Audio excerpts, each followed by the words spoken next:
Tapi politik ni permainan populariti.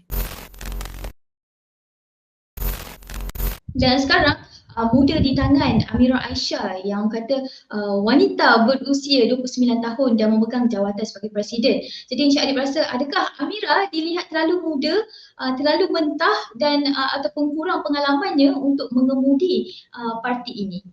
Kalau sebelum-sebelum ni mungkin kita rasa 29 ni terlalu muda, tapi sebenarnya dengan keadaan politik yang berubah, landscape politik yang berubah, umur pengundi pun dah diturunkan ke 18 dan sebelum ni pun rakyat Malaysia pernah memilih wakil rakyat yang lebih muda daripada 29 tahun. Contoh macam Nurul Izzah, Teo Ching, Nik Nazmi.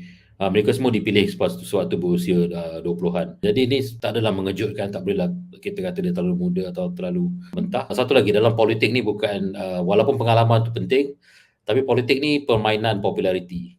Kalau terlalu muda tapi boleh pandai main permainan populariti tak, jadi tak ada masalah untuk jadi ketua parti.